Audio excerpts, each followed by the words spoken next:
แล้วก็เวลา14 นาฬิกาคือบ่าย2เดินทางกลับภูมิลำเนาเดิมด้วยความปลอดภัยนี่อันนี้วันที่17นะลงเนื้อปากันไปนะ17นี่วางเนี่ยวันติดหนาเนี่ยกะนะ วันติดหนานี่ก็ไปประชุมสงฆ์เนอะปากันไปโอ้ยได้ขี่รถแล้วละโมน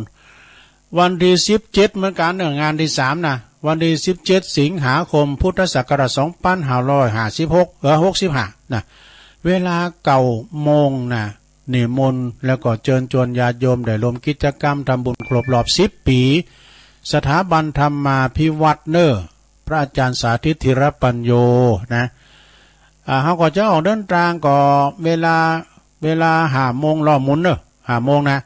รวมตัวกันที่ตลาดทุ่งเกวียนเหมือนเดิมนะ6 โมงครึ่ง7 โมงครึ่งแล้ว9 โมงครึ่งถึงสถานที่เนอะถึงสถานที่ในกิจกรรมเหล่านี้ก็ขอเจริญปอนแล้วก็ขอกราบไหว้สาครูบาอาจารย์เนาะนะได้ไปร่วมกิจกรรมกันโดยศรัทธาญาติโยมบัสดุได้วันนี้นอนวัดอยู่ในตู้ก็ปีนี้เขาก็ไปวันที่17ติดหนานี่ก็ลูกนี่ไปก่อนมันกี่วันนะดูวันนี้ก็เป็นวันพฤหัสแล้วเนี่ยวันพัดแล้ว พัดศุกร์เสาร์ติดแน่ติดนี่คุณจะไปหลายนะครูบาอาจารย์ก่อนว่าก็สอบถามเนาะอาจารย์พระครูกัลยาณประโมทโอ้เพิ่นจะไปปิ่นทีมเลยเนาะพระครูสุมเมธธรรมเสวีท่านพระครูกัลยาณประโมทท่านพระครูสาธิตสารคุณท่านพระอาจารย์วรรณชัยชยานันโทท่านอาจารย์วิเชียรอาจารย์เบิ้มนะหลายตุนเพิ่นจะไปรถตู้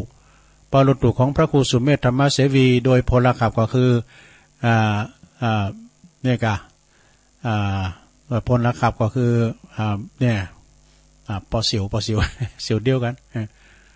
ก็แล้วก็ครูบาอาจารย์ทั้งหลายอยู่ที่ผมจะไปกันนะวันที่17เนาะแต่ว่าวันนี้ก็มีทำงานเนอะที่ดอยนางแก้วตุลุงก็จะติดซอยหอยตามเปิ่นไปนะแล้วก็ที่17 สิงหาดำกำเนอะสถานเนอะ17 สิงหามีอย่างดูโอ้ก็วัดพระบาทตากผ้ากันเดี๋ยวเนอะ วัดพระบาทตากผ้านี่เปิ้นก็จะมีงานในลงเนอะงานหยังก็คืองาน17 สิงหานี่ก็คือวันกตัญญูเป็นวันคล้ายวันมรณภาพของครูบาเจ้าพรหมมาปรมจักโกเนอะครูบาเจ้าพรหมมาปรมจักโกวัดพระพุทธบาทตากผ้าตำบลมะกอกอำเภอป่าสร้างจังหวัดลำพูนก็จะมีการปฏิบัติธรรมเนอะเป็นอาจารย์ปูจาน้อมรำลึกนึกถึงคุณของครูบาเจ้าพรหมมาปรมจักโก12 ถึง 17หรือว่า18ปุ่นนะเพื่อจะไปปฏิบัติธรรมกันวันที่17นะก็เป็นวันงานเนอะจึงขอประกาศเชิญชวนศรัทธาญาติโยมทั้งหลายสายตั้งป่าสร้างก็ดีไก่นะโยมพรครับปุณดิวันป่าเสาในปนึงเป็นศิษย์เก่าเนอะปรางเมืองลี่ด้วยเนอะไปปฏิบัติธรรมกันแล้วก็พระจะไปหับสังฆทานไปเปิดโรงทานก็ได้เนอะติดต่อได้ที่วัดพระพุทธบาทตากผ้าโดยเมตตาบารมีธรรมพระเดชพระคุณท่านเจ้าคุณพระพุทธบาทพิทักษ์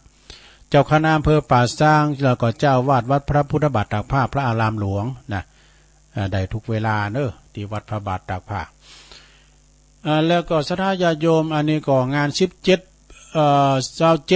สิงหาปุ่นเนอะไปเดือนสิงหาก็ขอเชิญรวมบุญพิธีเททองนะรอรูปเหมือนของพระครูวรวุฒิคุณหรือว่าครู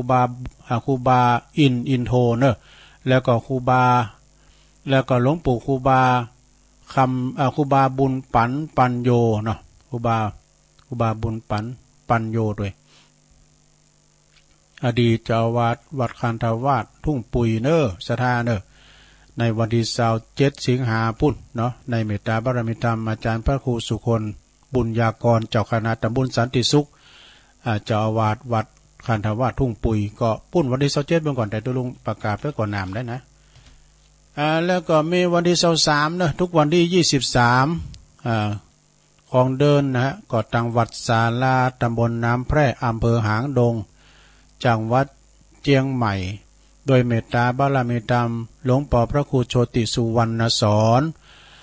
พร้อมโดยคณะศรัทธาวัดศาลากูหอหลังคาเหินเพื่อก่อจะทำบุญทักษิณานุปทานอุทิศถวายแด่ครูบาเจ้าอินตากัตตปุญโญนะหลวงปู่พระครูพิพิธปุญญาภิรักษ์เนอะทุกวันที่23ของเดินแล้วจะมีฟังเทศน์ฟังธรรมแล้วก็จะมี ฟังสวดพระอภิธรรมตัวนะฉะนั้นก็ขอเรียนเชิญเนอะศรัทธาญาติโยมก็ไปรวมทำบุญกันนะแต่ละวัดแต่ละว่า ที่วัดสันเหมิงตำบลหนองหลองอำเภอเวียงหนองหลองโดยเมตตาพระครูนันทบุญญาเขตเจ้าอาวาสตุปีบุญเติมสลีบุญเติม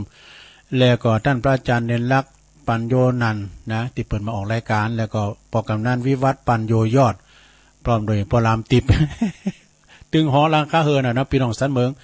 เปิ้นได้ทำการแปลงห้องน้ำ20ห้องเกินเนอสดาเนอะแปลงห้องน้ำหอมสุขานะพายจะไปปีนเจ้าภาพรวมกันกับเปิ้นจะปูกับเบิงเนอะตึงนอกตึงในตึงฟุตบาทเนี่ยหมดอะนะกว้างก็ตารางเมตรหรือว่ากล่องละ300ก็ติดต่อได้ที่พระอาจารย์เน้นหลักปัญโยนันท์นะแล้วก็ทำงานหนึ่งนะฮะก็คืองานสะพานบุญเยี่ยมบ้านเยี่ยมใจนะห่วงใยพี่น้องคนพิการตำบลหนองล่องเพิ่นก็จะมีการบอกเอิ้นเชิญชวนพี่น้องศรัทธาญาติโยมพระเจ้าโดมบุญเนาะที่ว่าเขาไม่ได้ทอดทิ้งไม่ได้ละทิ้งพี่น้องที่เปิ้นด้อยนะด้อยพิการตั้งอย่างหลายๆอย่างนะแม่แต่ว่าคนที่เปิ้นติดต่างติดเต้งก็จะซื้อแผ่นเพิกไปจะรวมบริจาคปัจจัยเงินทองตลอดถึงข้าวสารอาหารแห่งต่างๆนะก็บริจาคใดนะที่หน่วยงานเปิ้นเนาะโดยฝากไปตั้งคุณนิกรชายน้อยก็ได้เปิ้นก็ได้รองรับเนาะหรือว่าอันนี้ก็ตั้งประธานศูนย์ก็คือนางกัญจนาจันทรเสนานะนี่เปิ้นเป็นประธานก็ฝากกันได้เนอะศรัทธาญาติโยมเนาะช่วยเหลือซึ่งกันและกันร่วมด้วยช่วยกันห่วงใยพี่น้องความจริงก็มีกุฏินะคนพิการเนี่ยนะศรัทธาญาติโยมทั้งหลายแต่ถ้าว่าคนพิการก็นะ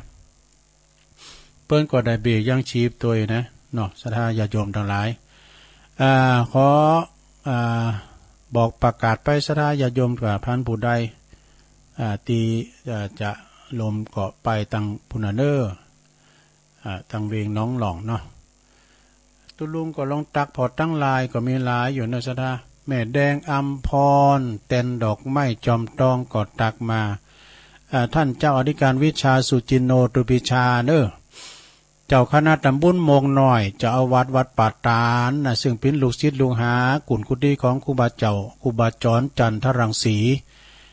เปิ้นก็ตักมาตังลายเอิ้นไปตังปอคูด้วยเนอะปอคูสุทัศน์กันทวังเปิ้นเป็นปอจานวัดนะมคณายกเอิ้นไปตังไอพงป่าสร้างโดยนะเอิ้นไปตังปอลงโลยด้วยเนอะมงคลมูลชีพอย่างน้องเอิกพี่น้องก็ฟังกันหลายนะโพสต์ไปตังคุณแม่อัมพันธ์นี่เป็นอยู่ปุ้นหลังวัดบั่นหวายยานหน้าตาลพี่น้องตามบั่นกอกบั่นหวายแม่วันเขาแม่เสียมเขาเจริญพรแม่ครูทองคำที่วงคำเนออันนี้ก็เป็นอยู่ปุ้นเสาหินสีโบบานเป็นอสมเปิ้นว่าอสมระดับภาคก็นั่นแหละนมัสการวันขวาสาเจ้าเจริญพรเนอะแล้วก็วันพุกก็วันนี้วันแต่วันพุกวันศุกร์อยู่กันเนาะศรัทธาโอ้ยขวนเท่าแต่กำว่านี่ตุลุงแตนบ่ลูกตุลุง ว่าแตนอาจารย์ดันปาอาจารย์ธนอัดวันนี้เป็นวันพัดอยู่เนี่ยพุกวันศุกร์อยู่โดพุกวันศุกร์ก็ตุลุงก่อนนึกว่าพุกวันเสาร์ว่าขนเท่า เจริญพรขอบคุณโยมจากหนองหานสันทรายพรุ่งนี้เป็นวันศุกร์อยู่นะเจ้าแต่กันเนาะเจริญพรขอบคุณโยมเจ้าภาพหน่อยนะโยมเจ้าภาพคุณโยมปียุพินหอมมาลานะแม่อยู่กดตักมาสาธุเจ้าโอ้ปอบุญศรียานะเนอพี่น้องไม่อายก็เบื้องกาหลายฝางวันศรัทธาเนอติดแม่น้ำโกงแม่น้ำกกเนาะหน้าก้อนนี่ก่อนชัยน้อยฟังอยู่ครับเนี่ย3 โมงฝุ่นตกแต่กำเจ้าตุลุงห้ามฝุ่นมาดอกฝุ่นตกนะมันเจ้าฝุ่นตกเนอะคุณแม่เดือนเพ็ญทิมวางนะฟังอยู่เจ้าอันนี้น้องหานำบ่อลงเนอะแม่ชีกันธนีสายยะจากเวงป่าเป่านะแล้วก็อันนี้ฟังอยู่เจ้าเดียวกันเนอะเปิ้นเป็นโตฝรั่งอังกฤษนะเปิ้นอยู่แม่ปราณีโหลินเนอะสันทรายเนาะโอ้พออยู่สันทรายฟังอยู่เนอะนะขอบคุณนะแล้วก็มีโอ้ปเลงนาลงกิติวงศ์เนอะฟังอยู่ครับนี่ปเลงนาลงผมเนี่ยตักตายกันมื้อแล้วในปเลงเนี่ยสบายดีบ่ จากแสนตุนมือเนอะแสนตุนมือฝากความคิดถึงไปตังพี่น้องตังแสนตุนมือโดยนะไอหงย่นเขาก็ดี หน้าถมก็ดีเนาะหน้าถมก็สีย่นจองเหมือนกันนะเมื่อหลวงสุมาลังกาพินเนี่ยกับไวสาเจ้าอันนี้เปิ้นอยู่น้องอยู่ป่าหาเนอะอยู่ป่าหาตำบลเมืองจีเนาะตำบลเมืองจีจันแสงเลี่ยมปีนันซิกใหม่เนอะอันนี้ปีนันจันเจริญปอนเนี่ยท่านกำนันกำนันหน่อยนี่เป็นเลขาแม่สีนวลสีจมนี่ฟังอยู่เนอะตุลงสีนวลสีจมฟังอยู่เนอะอันนี้สันตุนโมงเมืองฟางปุ่นไม่อายเนาะแล้วก็วันนี้เริ่มนอนวัดเขาภาษาเนาะใช่ป่ะวันนี้คุณแม่การดาสีเนตรฟังอยู่หางดงชัดเจนดีเจริญปอนเนอะแล้วก็มีกลุ่มเทพารักษ์16นะเพื่อนพ้องน้องพี่อันนี้กลุ่มสถานีวิทยุก็ขอขอบคุณนะที่เปิ้นตักตายมาตักตายมาตั้งหลายก็ดีนะสาญาติโยมทั้งหลายก็เป็นการหือกำลังจิตกำลังใจซึ่งกันและกันเนอะศรัทธาญาติโยมทั้งหลายคุณเฮาก็มีตะเอียนะมีตะเอียคือหือปิ้นตุลุงก็ขอปิ้นกำลังใจให้กับศรัทธาญาติโยมทั้งหลายทุกท่านด้วยเหมือนกับครูบาอาจารย์เพิ่นก็ฟังนะฟังตัวนะแล้วก็เปิ้นจังตักมาตั้งหลายก็ดีเพราะว่าจะปิ้นเมตตาบารมีธรรมในเมตตาพระครูสุคนบุญญากรนะเจ้าคณะตำบลสันติสุขวัดคันธาวาสทุ่งปุยวันนั้นตุลุงก็ไปช่วยงานเพิ่นเนาะเปิ้นมีงานจะร้องปริญธรรม9นะแล้วก็เมตตาบารมีธรรมท่านพระครูสุคนศีลวิมลโดยอันนี้ก็เป็นครูบาอาจารย์ตุลุงทำตุนหนึ่งเจ้าคณะตำบลท่าตุ้มเจ้าอาวาสวัดป่าต้องคันธารามนะแล้วก็ในเมตตาบารมีธรรมท่านพระครูสาธรวิรกิจเจ้าคณะตำบลท่าวังพร้าววัดสันควงคำนะตุปีการเขานะแล้วก็ไปทางซ้ายไต่ก็มีนักอยู่พระครูสังฆรักษ์สมบัติอภิรัมมณีโย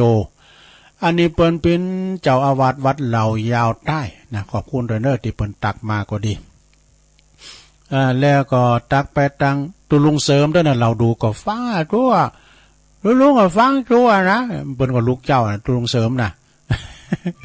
ฝากเอิ้นไปทางแม่ตานั้นด้วยเนอะ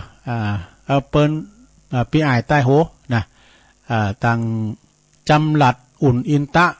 จำหลัดอุ่นอินตะอันนี้เปิ้นก็อยู่เราดูนะพี่น้องเราดูก็ฟังกันหลายหวยปั้นจ้อยก่อนนักเนอะพอกำนั้นสาคอนวันนั้นไปตักเปิ้นพิษฮะว่าพอหลงนาลงว่ะมันใจนะดูผมกำนั้นสาคอนนะไปช่วยงานวัดอรุณวิทยาวาสวันโอ้คืนเก่าคืนลางเนอะคุณหนักคุณร้ายโหนตาลก่อนร้ายประกาศในขายก่อนหนักเนี่ยเก่าปิ้งแล้วเนี่ยนะตุลุงได้ไปช่วยงานมีเฮ็ดถอบขายเนอะ เฮ็ดถอบได้ละเม่นแล้วเนาะขอบคุณประกาศนั้นสาครโดยปลงเป๊กโดยหลายท่านเนาะที่ปุ่นแม่บริบูรณ์เขาเนี่ยแม่บริบูรณ์เขารู้หลายเปิ่นก็ไปฟังกันไปส่งน้ำพระธาตุเครื่องไอพรเนาะเครื่องไอพรก็ดังนะโอ้ปีนี้ก็คืนเก่าคืนหลังปีหน้านี่จะมีอะไรนะกำนันสาครปีหน้านี่คืนหลังทุจะแข่งกองโลงได้เนาะ มีหลายตีเนาะอันนี้ก็เป็นการเหตุการณ์ที่ว่าตุลุงได้ไปสัมภาษณ์มาแต่ละงานก็เปิ้นก็โอ้คุณหลายเปิ้นตูดมา3 ปีแล้วดูไปที่ไหนก็คุณหลายเหมือนกันหมดศรัทธาญาติโยมทั้งหลายนะเป็นข่าวสารงานบุญเนาะก็มาอู่เอิญศรัทธาญาติโยมทั้งหลายเป็นว่าพุกวันศุกร์อยู่แต่ตุลุงจัดวานเป็นว่าแดนบน คนเท่าเนาะเอามาหลายเตือนแล้วอันนี้เจริญปอนเจ้าไว้เจ้าว่าไปเลยแม่ขอเจิญเลิกเหล่าตอนเข่าว่าซาขอเลิกสุรายาบาเล่นเหล่าถ้ากินหนักจักเป็นตับเนาบ่ตั้นใดเท่าแน่นอนคำสอนพุทธะบนใจสั่งสอนกำจักตักรอนคิดทิ้งขอหาตามเดินบ่ได้สอนเขาอาสาต่างปีดีนาโลดเดินดีเจ้าเลิกได้เลิกเตอะสุราเลยเราถ้าเลิกได้เจ้าเลิกตลอดไป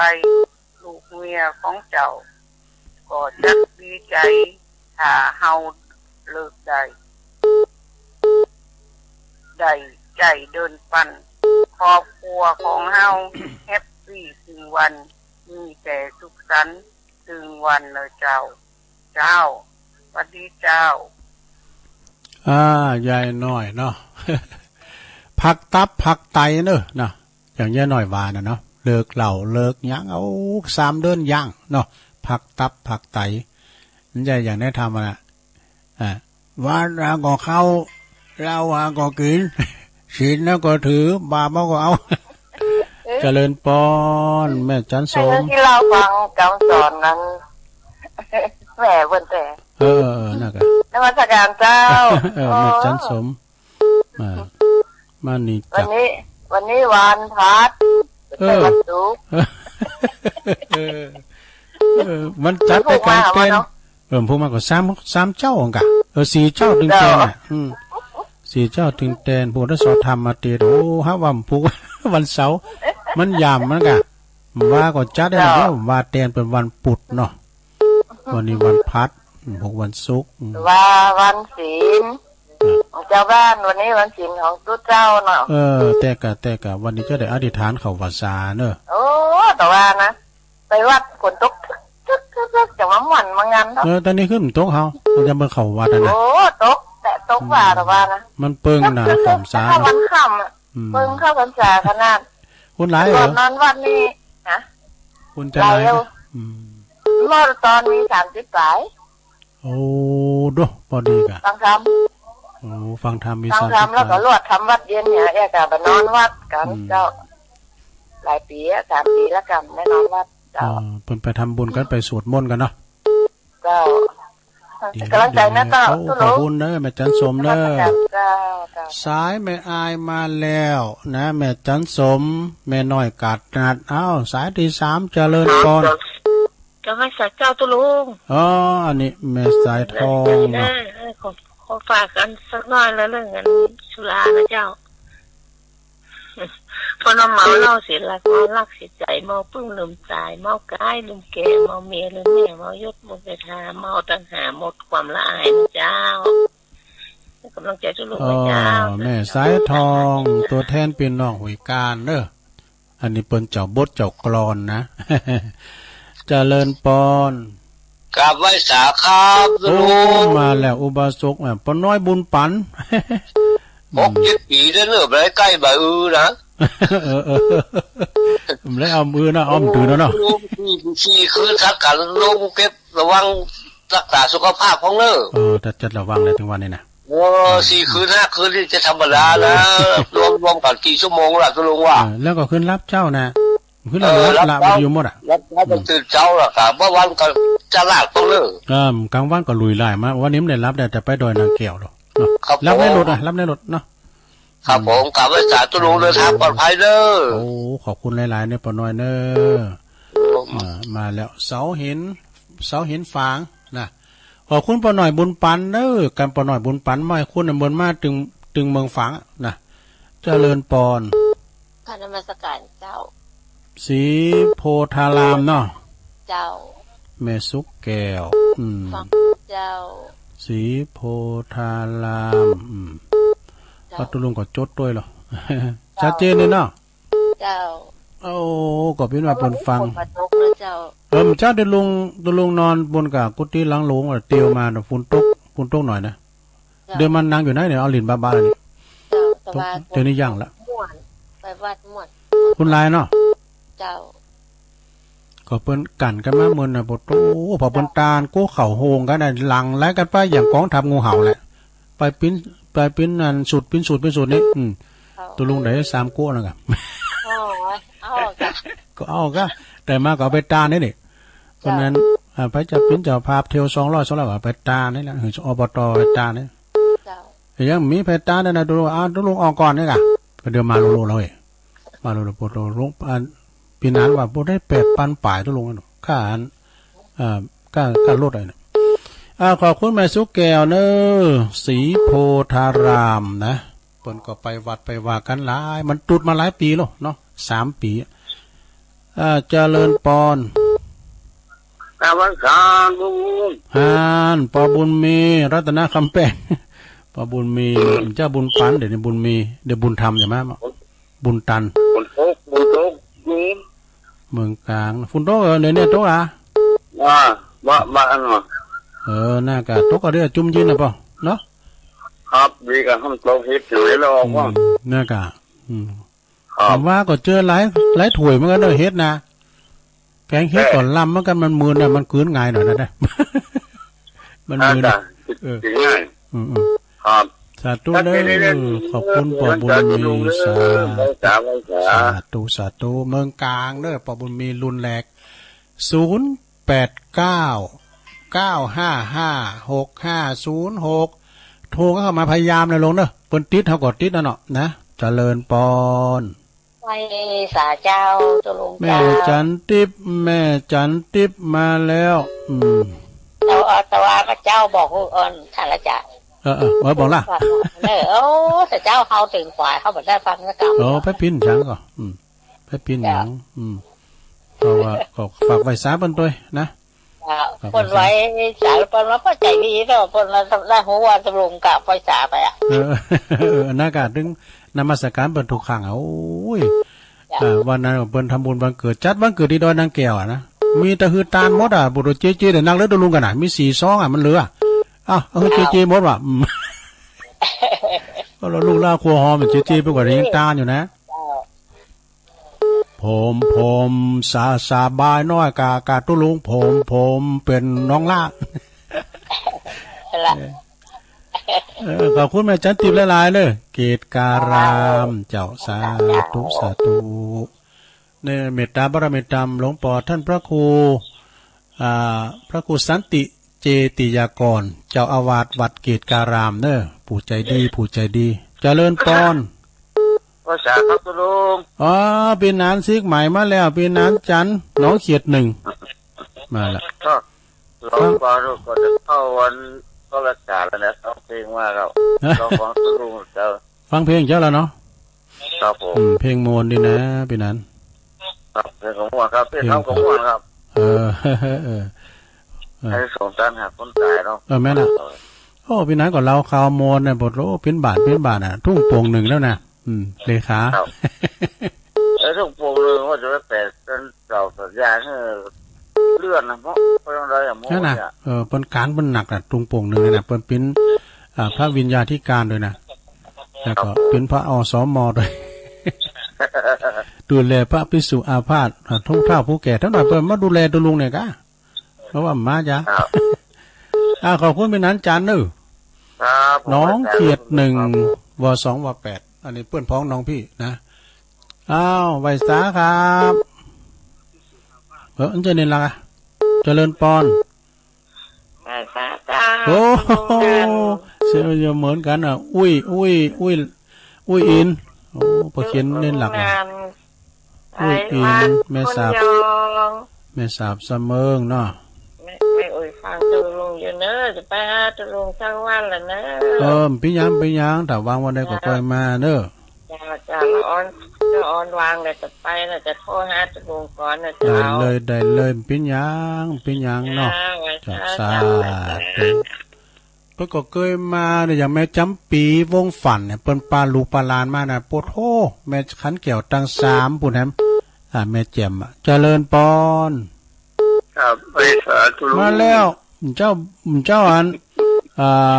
บุญปันบุญมีบุญตันเดี๋ยวบุญธรรมอย่ามาบุญทั้งนั้นเด้อถึงมารับมานอนตุลุงพอบุญตันแต่เจ้าฟังเพื่อม่วนนะดีกะป่าไล่ฟังเจ้าแล้วครับป่อ3 ยอเจ้าแล้วหลังใจตุลุงเด้อขอบคุณป่อหลายๆเด้อครับไปสาธุกินต้านตีนไหนก็ไปหมดปอบุญตันป่าไล่นี่นะว่าไหลปิ้งไหลพี่ไหลปุนไปหมดนะมาถึงกับจะมาได้เอาซองตุลุงกันเทศเจริญปอนพระเจ้าตุลุงแม่เพนนะเจ้าแม่เพนวาไปเลยพระเจ้าแสงไฟสว่างตาแสงธรรมะสว่างใจสว่างตาได้แสงไฟสว่างใจได้แสงธรรมเจ้าฟังชัดเจนให้กระจายตุลุงเด้อขอบคุณหลายๆเด้อคนสู้ชีวิตแม่เพนขาวเตี้ยตาจ้างน้องหล่องเด้อ เขาหำของอันแม่น้อยกัดนั่นเจ้าเขาทาเน้อไข่เปิ้นมาฟังกันนะผักตับผักไตเนื้อภาษานี่นะเจริญปน เจ้ากะไม่จ่าเจ้าตัวรู้ จังโซแม่สายพินมาแล้วให้หน่อยได้เหรอเจ้าเอาต่อติดละเมินเออเจ้าจะเอาอันใดเมียใจใจกู้คอของมันนี้มีห่อกี่ราคาแป้งแม่หักดังแสงแม่แป้งดังแก้วพิษหวังอย่าแล้วหวังเพิ่งลูกเต้าที่ลุนเจ้าแสงวิตุนมาลืมพ่อแม่แก่เท่าลืมคนแก่คนเท่าลืมของเก่าล้านนารูปร่างกะยานุ่งน้อยห่มน้อยแต่งตัวมาเรียบเลยว่าหีทอยล้านนาลืมฮกลืมว่าพี่เคยจะกลับไว้ไปลงของไม่เห็นเปิ่นตั้งใจในเมืองใจเงินแต่เปลืองจะไม่ให้เข็กเป็นตีนาจังเวกเห็นเปิ่นตั้งใจในกรุงลืมผ้าตองผ้าถุงมาลืมลุงลืมป้าเจ้าเคยล้ำหน้าแต่ไม่บักเก่าแต่นอเสียงเจ้ยเสียงซอหาว่าฟังบ่ได้ตัวเจ้าลูกไทยไปหลงยุคใหม่ให้โซมาใจได้คุยวอนอพี่น้องเจ้าบ้านคนเก่านั้นหนุ่งสิ้นกินกันขอควายต่อถงจับป้ายหนุ่งเสื้อดำมอหอมเวลาแดดท่อนซุกกุ๊บแต่แล้วก็งามมาใจได้เป็นกำใส่หมูลูกหมดเก่าสมัยนี่เราหนุ่งเสื้อสายเดียวเอวลอยมันอย่างมาไก่จอยว้อยโบราณเก่าอันเกี่ยวก็จำสันเก็บจานของดีแต่อีกกันนะขอบคุณแม่ไปนักการพระอาจารย์ก็เป็นรำคาญเมื่อใส่ทิ้นตรงซานเจ้ากำลังใจตรงนะโอ้ขอบคุณแม่สายพินเด้อเจ้าสาแต่ไม่สาเจ้าสาธุเจ้าสมใจปีนั้น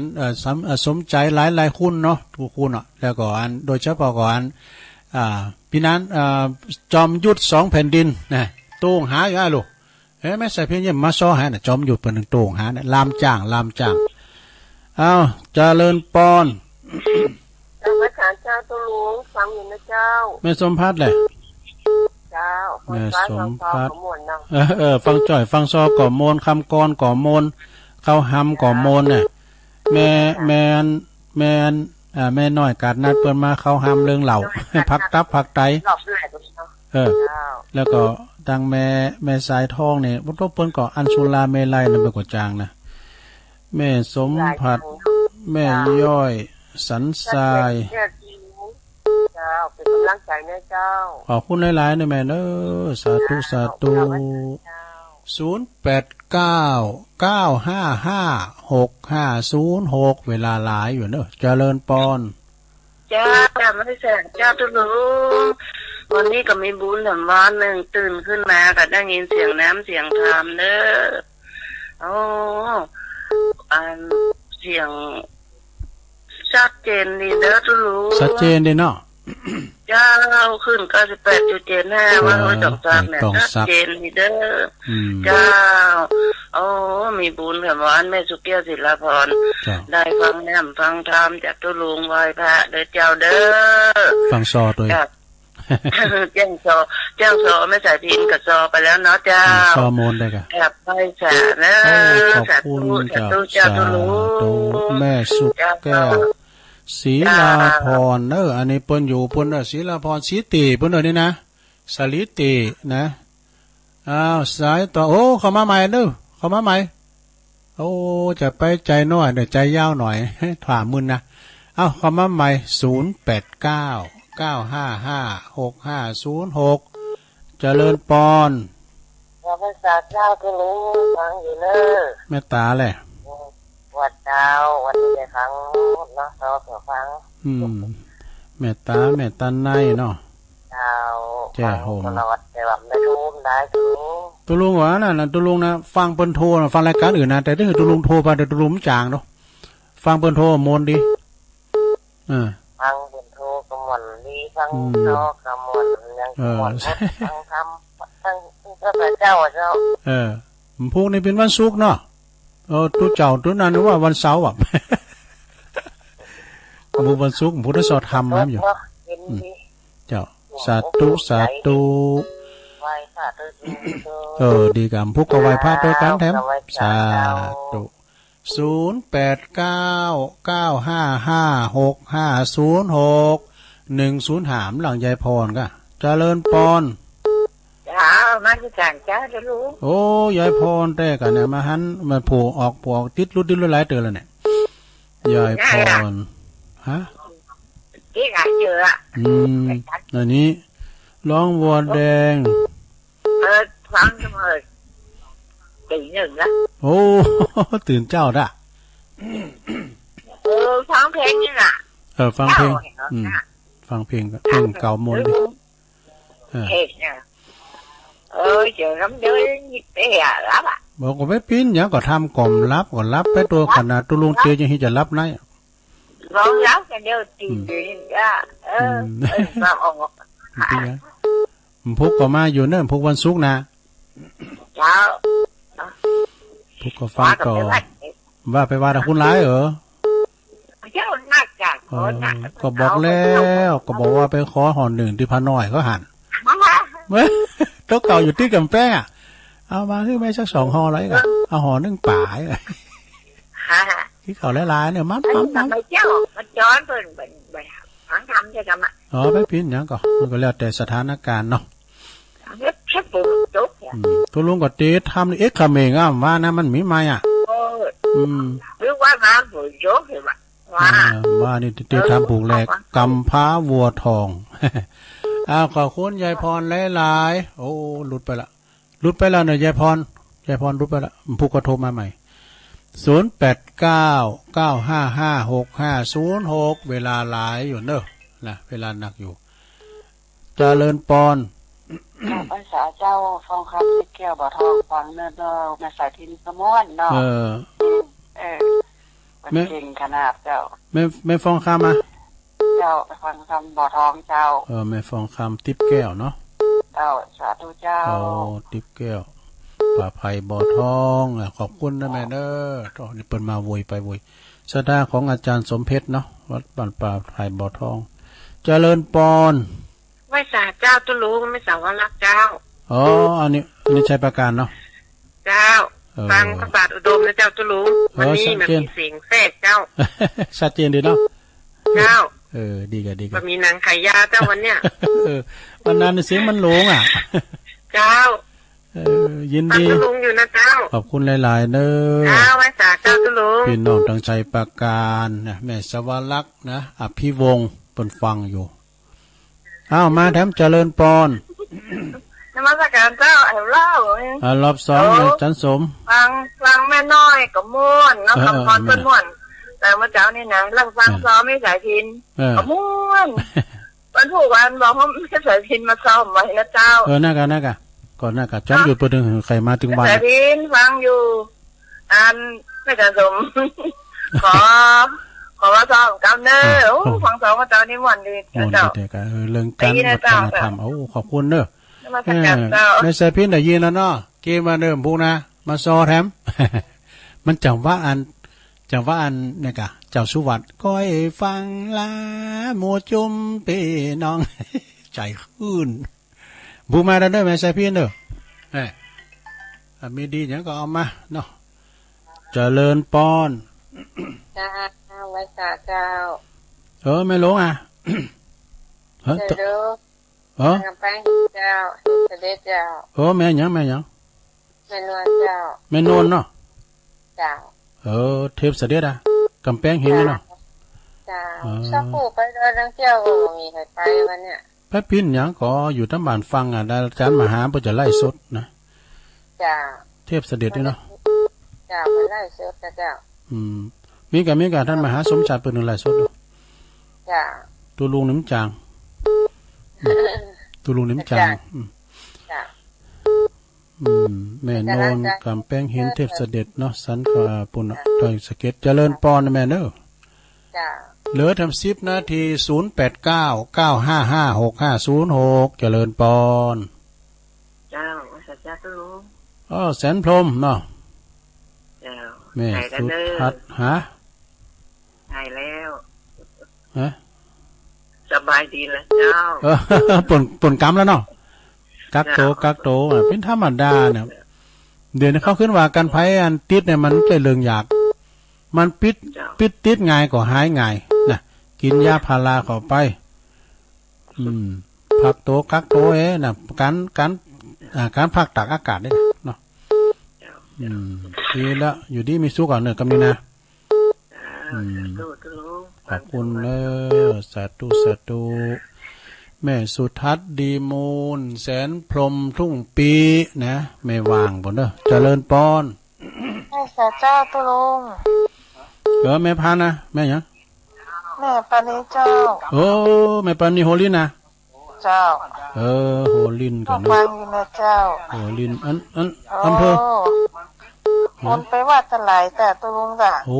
ปนตาโกเขานี่ลำเลยกันไปอย่างกองทำงูเห่าอ่ะถามตุลุงเอาลงลายลงเป็ดน่ะโอ้คนหลายเนาะตุลุงนางอยู่ที่เก่าห่างกับตุลุงจะจางไล่สดนะตุลุงก็ถ่ายอ่านแล้วก็ถ่ายกันในศาลาในตั้งนอกก็มีจะไล่อยู่โอ้คนไปฟังเทศฟังธรรมเยอะนักขนาดเลยแม่นะเขากันมันมา3 ปีแล้วแม่นั่นน่ะเดี๋ยวนี้เพิ่นเปิดโอกาสทหารก็มาทหารก็ในว่าก็งามตัวแม่นะจะมีโอกาสไปเอวแห่งเด้อโอ้ขอบคุณหลายๆเด้อแม่ปานีลินเจ้าสาธุฟังแต่ต้นแล้วเด้อโอ้ดีแล้วรับลาอย่างแม่พรเนาะยายพรรับลาสะดุ้งตื่นบนโทรกันนะก็เลยโทรมานี่ขอบคุณหลายๆเด้อสาธุเอาแถมสายหนึ่งเอาแถมสายปิดท้ายเจริญปอนจะลุงเป็นบ่ต้องเลยแม่โบพัดกุลันเนาะบ่มีมื้อไปได้รับดีกันเนี่ยรับดีได้กะตุลุงก่อนน่ะโต๊ะก็โต๊ะโต๊ะกับเจ้านี่ก่อนอันเจ้านี่ก่อนเจ้าก็โต๊ะเดี๋ยวมันเป็นบาทก็โต๊ะบ่พอซ้ำบ่ตอนกับโต๊ะตกดีแต่มันเปิงกับข้าวสาน่ะเนาะหอมดอกเกงเฮ้ยเปิงแต่ขอบคุณแม่โบพัดเนอสาธุเจ้าขอบคุณนะโอ้บุญมาหยุ่นเอาทำซ้ายอ่ะสิดูอีดูป่ะเนาะเจริญปอนกราบนมัสการโอ้มาปิดท้ายหลวงพ่อมานิดเดี๋ยวมาก็ต้องใช้ดีละโอ้ก็สาเด็กทำผู้ศรัทธาฟังเนาะก่อนสอนทำก่อนป้านี่ทำมันนั่นน่ะที่หลวงพ่อว่าอันนี้สงของซะโอ้ดีละขอบคุณนะเขาภาษาแล้วก็ต่อไปก็เป็นทำเรื่องทำข้าวแล้วคิดเก่ามาเตะเพิ่นถวายมาอย่างนี้เก็บโอ้บอกฟันกราบมีเก้าผูกเข้าเว้น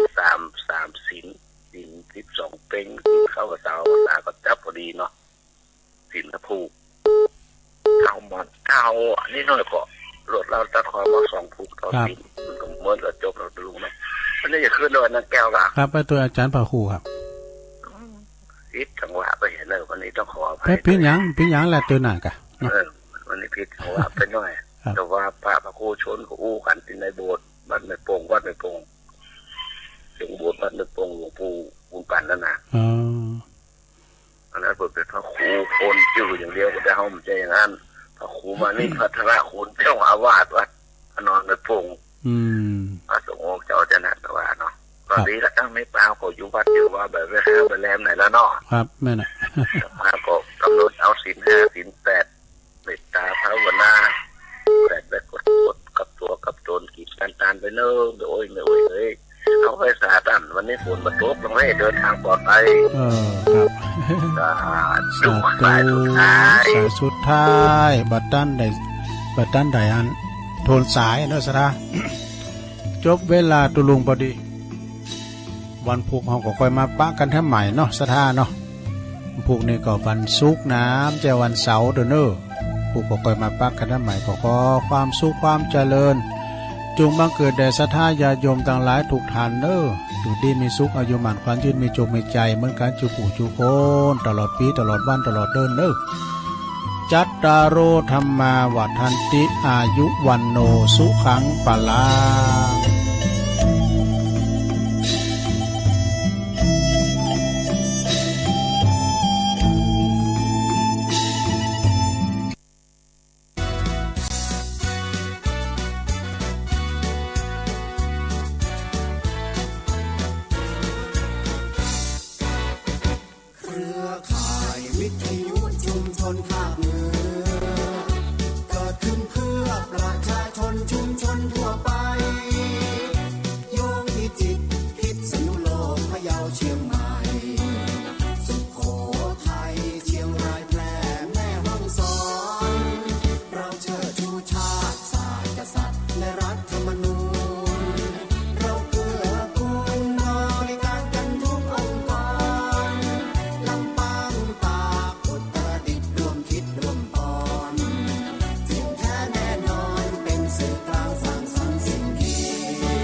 เสนอ